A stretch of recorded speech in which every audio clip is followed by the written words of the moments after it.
Exercise 3.3 मतलब question 3 prove the following मतलब first 1 minus cos 2 theta divided by 1 plus cos 2 theta equal to tan square theta.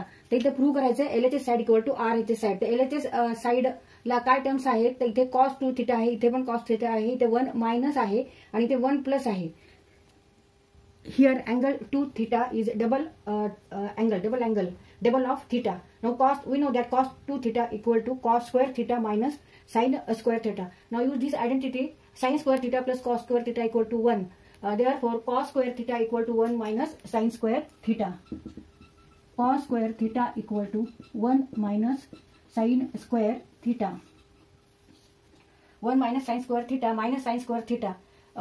1 minus sin square theta minus sin square theta equal to negative 2 sin square theta. 1 minus 2 sin square theta. इथे या दोन्ही term सारखे आहेत आणि दोन्ही negative आहेत तर त्यांचे ऍडिशन होणार आहे. म्हणजे 2 sin स्क्वेअर थीटा आणि इथे निगेटिव्ह साइन असल्यामुळे आपण ते निगेटिव्ह साइन दिलेली. मग cos 2 theta equal to 1 minus 2 sin square theta.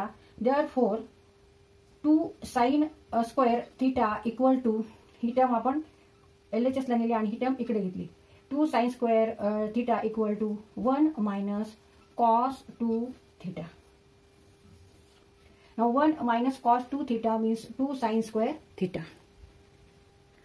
1 minus cos 2 theta equal to 2 sin square theta. आता इथे आपल्याला 1 plus cos 2 theta equal to what ते काढायचे. यासाठी परत आपल्याला तोच फॉर्म्युला वापरायचा डबल अँगलचा. Trigonometric function of double angle, cosine function of double angle. cos 2 theta equal to cos square theta minus sine square theta. आता इथे आपण साइन स्क्वेअर थीटाची त्याऐवजी आपण इथे sine square theta equal to 1 minus cos square theta असं घेऊ. मग cos square theta minus in bracket 1 minus cos square theta. Cos square theta minus 1 negative negative become here positive. Cos square theta यांचे दोन्हींचे addition होणार आहे. 2 cos square theta minus 1.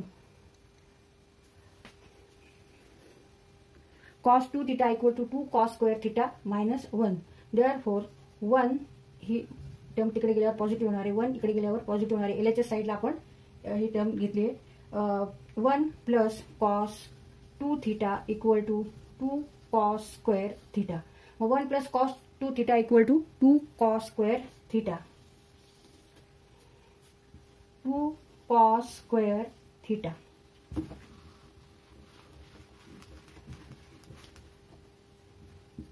Now sin theta upon cos theta means tan theta. Sin square theta upon cos square theta means tan square theta and it is equal to RHS side. LHS equal to RHS. तरी हा आपल्याला formula जरी पाठ असेल तरी आपण लवकर सोडू शकतो. cos 2 theta equal to cos square theta minus